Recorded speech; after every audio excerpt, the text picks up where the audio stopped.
If you are struggling to sell your service at the moment and you've tried loads of different offers and it's still not selling, it's probably because you're asking for way too much, way too early on in the process. People don't know, like, or trust you, and there is a massive gap between them trusting you, so your service feels too risky for them. So in this video, I'm going to walk you through how you can create a small introductory offer to get your foot in the door with the right customers, and then you can go and upsell them into your core offering. And I'm not talking about a fake guarantee or anything like that, so let's get into it. So there's three key things I'm going to cover in this video. So I'm going to explain what a intro offer actually is, some really good examples of intro offers, and then how to actually create an intro offer. So if you're struggling to actually go and sell your core service right now, this is a really good way for you to go and offer a small intro offer, which then you can then go and upsell people into your core offer. So if you don't know what that means, so basically you've got your core reoccurring service. Usually this is in the B2B standpoint. So you're offering a core reoccurring service, you charge like a monthly retainer, and no one likes you, no one trusts you, and no one thinks that you can actually do what you say you're going to do. Or even if you've got an amazing offer, they just don't trust you, and that's why they're not taking the plunge to actually go and work with you. So what this intro offer is designed to do is to go and create trust and build trust with people, so then you can then go and upsell them into your core reoccurring service. So what this actually looks like in its most simple term is basically you're reaching out to people or you're advertising your core offer. So this could be like paid ads, this could be cold calls, it could be email marketing, LinkedIn outreach, whatever it may be. And basically all these people, they just don't know, like, or trust you. So what we need to do is actually sort of drag them over to this stage where they actually are starting to trust you a bit more, and they can see you're an expert, and then that's where they are taken over to a stage where they actually trust you, and then that's where you can go and pitch your core offer. So I'm going to get into some real life examples here in terms of like how you can go and structure this, but just to explain like what an intro offer actually is, because people get sort of caught up and just they think it's like offering a discount, but it's completely not. So what an intro offer actually is, it's a very small contained piece of work which is paid. So you're actually still going to charge for this, and you deliver it very fast. Typically it's around in about 2 weeks. And then it lets someone just know that you're the expert and you've got experience, and it explains and showcases how you work. So then people can actually go, okay, before committing to the core service, I can actually see this person can do what they say they're going to do. And then that's where they can make the decision to actually go and use your core service. So what this isn't, it's not a discount. So it's not just like a discount on the retainer. So if you're an email marketing agency and your retainer is like $5,000 a month, and you just say, look, here's a discount, it's 50% off for the first 3 months. That's not what this is. It's not a watered down version of your service. It's not a fake guarantee where you say, if our email marketing doesn't generate you $3 million in 1 year, then you get a full refund or some crazy thing like that. And it's not a free audit with no outcome. So all this is essentially basically how you earn someone's trust, and then you can go and upsell them into the core offer. So just real quick, I'm going to explain this on this diagram here, because this really does explain it. So you basically got your core offer at the moment, and people see this as really high risk, and you've been on sales calls and you have loads of objections, and the reason why they're not closing for your reoccurring service is because it is high risk. So there is a bunch of different risks. I'm going to explain all of these. But essentially, when you're trying to pitch your core service, it's not just the financial risk. So it's not just the fee, the $5,000 a month or whatever you charge. Obviously, that is a risk because they're going to be burning capital. But it's actually the financial risk in terms of you messing up what they're doing. So if you're an email marketing agency and you're reaching out to e-commerce brand owners to go and take over all of their email marketing, and they're making $200,000 a month, and then you come on board and then it drops down to $100,000 a month, they've now lost $100,000 per month in their recurring revenue. So it's not just the fee that you charge, it's the actual fee of you actually messing this up. And then it's also the risk that, so they're thinking in their head when you're pitching the core offer, it's like, well, okay, well, we're already working with an agency, or we're actually doing this in-house. So then if you come on board, I've got to then train you up on our like brand values and like get you onboarded. And then if you actually go and make mistakes, then I've just lost like 3 to 6 months of my time. So they're thinking about that as well. And then they're thinking about their reputation as well. So like if a marketing manager hires you, or if one of the co-founders hires you and you do a bad job and you mess things up, then their reputation has just gone down the drain, and then they could get fired, or they could get, there's a bunch of different things that could happen, but basically that their reputation gets tarnished. So what we want to do with this intro offer is super simple. So you've got your intro offer here, and this we want to make as low risk as possible. So then they're in this sort of bucket here. So you're not sort of over here with the high risk. So essentially you're going to offer your intro offer as something that is like a fraction of the cost of your monthly retainer. So it's a small fee.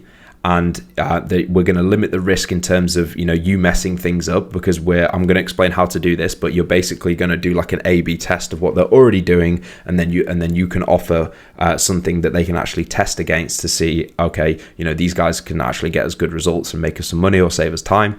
And then we're going to deliver this very quickly. Like I said, within the first 2 weeks. So it doesn't take loads of time. There's no onboarding. There's no time for like making mistakes. It's like, here's this thing. This is what it costs, and this is what you get. So that's what the intro offer is. So you got time, and then reputation as well. So like I said, you are going to test it. You're going to sort of A/B test it to compare to what they're already doing right now. So for example, with the email marketing agency, like I was saying, they've got one email workflow that they're doing at the moment. How about we go and write you another email workflow, and then you can go and test it, which one gets the most sales and revenue.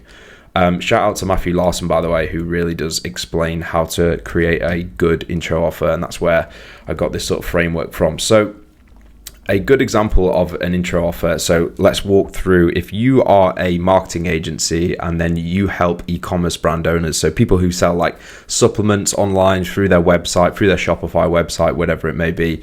I actually used to work with a company who was a marketing agency for e-com brands as well. So this one's quite close to home. And I used to do the lead generation for them and the sales. So basically what the problem is for this marketing agency who helps e-commerce brand owners, their core offering, let's just say their core offering is they run paid ads, so Meta, Google, TikTok, and they do their emails to basically help the company go and generate more sales. So there is so many risks for this e-commerce brand owner in their head when you pitch them this service. So there's a financial risk, there's time risk, there's effort risk, there's reputation risk, just like I was explaining on that diagram. And basically, if you fuck this up, then they're going to be in a whole world of trouble. So what we want to do is make sure that they can actually trust you before you actually do any work to mitigate all these risks, like financial, breaking what's already working. So they already might have a team of people doing their paid ads and their emails. So if you come on board and actually break what's working, then that you've just wasted time. It's not just like the financial risk, or you may take them from making 500k to like 200k. So that's just a complete waste of time and money. There's onboarding risk, reputation risk, committing too early. So some really good examples of intro offers, just to sort of get your brain thinking before I explain how to go and create one yourself, is for this marketing agency that helps e-com brands, they could basically put this into buckets. So they obviously do their growth partners. So they do paid ads, they do like emails, they do CRO, which is conversion rate optimization. So you could do an intro offer for each individual category of like what you do, because you don't want to make this complicated where you go like, because if you do TikTok ads, Meta ads, Google ads, emails, and you try and do an intro offer and you put it all into one category, it's just going to be a whole world of mess for you. So this example is just on the paid ads front. So you could say something like, we'll create you a batch of ad creatives that are designed to outperform your current winners, and then you test them inside your ad account alongside each other. So what they can do is they could maybe deliver 30 ad creatives where you've got like some video, single image, carousels, or whatever it may be, and then with all the captions as well. And then you say, look, here it is. We're not disrupting your workflow. We're not disrupting your ad account. Go and test them. Explain to us which one gets better results. If we can get you better results, then it might be worth us actually running your whole marketing system, or at least running your paid ads. So the reason why this sort of eliminates all of those risk factors, so if we go back over here where you've got the high risk, so you've got financial, your fee, you actually messing it up, time, reputation. So if we go back over here, the reason why this intro offer eliminates all those is because it's going to be a small cost in terms of the budget. We're not telling them to actually go and run the whole marketing system for like 20k per month or 10k per month. There's no ad account takeover, so they haven't got to waste time onboarding you as an agency and like taking over the ad account, and where this could take like a couple of weeks or a couple of days wasting time. There's no campaign restructuring, and there's just no dependency on you as the agency. If you were to just go, look, here's this thing, we're going to charge you X, Y, and Z. We're going to charge you, $2,000, whatever it may be. See how you get on. If you get good results, and then you're having conversations with that business owner or the marketing director or whatever, you can build trust, you can build rapport, you can show that you're saying that you're the expert and you can do what you say you're going to do. And it just helps you actually inch your way further from them literally thinking you're cold and like not trusting you over to this high trust stage here. So let's just go back over here. So another example would be an intro offer for conversion rate optimization, so CRO. So it's basically where you have like a landing page, and then you make changes on the landing page to help you go and actually get people to convert on that page, like to go and put stuff in their basket and actually make the sale.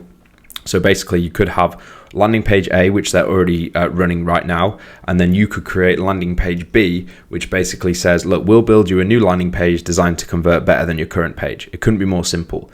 And then all you would do to sort of eliminate risk, so we're not saying like completely swap it out, or we're not saying completely send all of the traffic to our page, because it could be terrible compared to what they're already doing. You just say, look, send 10 or 20% of the traffic to this page as a test, compare it to your other landing page, see which one actually gets more revenue over a 2-week time period, and then that's when you can build some trust. Because if it does and it absolutely crushes, then the person or the marketing director or the e-commerce brand owner should be thinking, okay, well maybe I should go and hire this guy or this girl. So just to wrap that up, you would do a parallel test.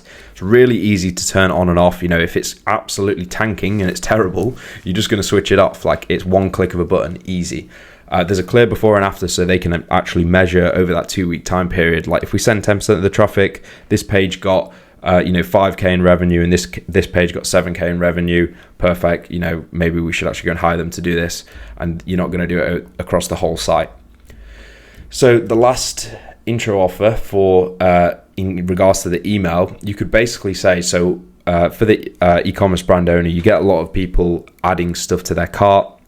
So they add products to the cart and then they just bounce off the page for whatever reason. So that's where we could create a abandoned cart flow, so like an email flow, to make sure we actually get those people back in and get them actually purchasing. So we could say, look, you've already got your abandoned cart flow, and we'll just run a test against your current one to actually recover more purchases from your existing traffic. So we're not telling them to put all of their traffic into this. You just use your existing traffic and just do a split test. So use the traffic they've already paid for, which is really close to the revenue. So and it doesn't touch any of their other campaigns, so that there's less risk, and it can be measured fast, because you can actually see which abandoned cart flow is actually making more money. So those are just some really quick examples. And just another example, so a company I've worked with, so a small B2B agency, and what they did was they used to provide insights, so like reports and insights for really large sales teams at companies where they've got like 100 plus employees. Sometimes it'd be like 50 plus employees, but it could be like 100 to 200 plus employees. So they've got a large sales team, and these sales teams need these reports so then they can actually go and sell. So what this insights agency used to do was they would have their core service. It would be a 12-month agreement, and they would deliver these custom insights, so these like reports, for a monthly recurring fee. So then the sales team could just close more deals. Like that's pretty much what they used to do. And once you were in with these companies for the 12-month agreement, like it was so sticky, they would just keep them for years and years, because you're in a 12-month agreement, you build such a good relationship and rapport, and then it would just auto renew at the end of the term. Well, not auto renew, but it would renew at the end of the term. So who they would be selling to would be typically like the head of sales or head of commercial, head of partnerships. So the risk for this person was, they've only got a limited amount of budget. They don't want to burn through the budget. It's a lot of time to waste if you're going to contract this company for 12 months and then they mess it up and they just don't perform and it's not great. The sales team is not getting any conversion from it. There's reputation as well. So like if head of sales actually goes and hires this company and they do a really poor job, he could get fired because he's just burnt through loads of budget. Like that's like serious stuff that can happen. And then there's like risk of committing too early. So if he like makes the jump and everyone else is sort of hesitant, then he's going to look like an idiot basically. So what this company actually did was, instead of creating a offer where they would basically say, look, here's a 12-month agreement, we'll actually go and do this for your team and you get X, Y, and Z. They basically just said, here is one custom report for you specifically. So it was like they had a template that they could use, but we would obviously customize it for each individual prospect. So it was like semi-productized. And they would say, look, here's this one report, and go and get some good sales from it with your sales team. And if it does deliver, let's have a conversation about actually having this 12-month agreement. If it doesn't, that's fine. And this was typically paid. So, they would actually pay for this and it would just be a one-time fee. They would have like the short onboarding call. They would go and deliver the report within 2 weeks. They would have a feedback call after the month because the sales team would need to actually go and do the sales regarding what was on that report. If they got any good results, then the conversation would open up to be like, okay, well, maybe we should actually go and deploy their services and then contract for 12 months. So by the end of it, this company literally had no trust. So they were on this side, and then we would go and have the conversation with them. We would offer them the intro offer, and then we would deliver the intro offer. And then, at the end of it, they have high trust because we've actually delivered a good piece of work. And then the sales team was actually getting good results. So when they had the feedback call, it was just a straight upsell right over to the core offering, which was over here.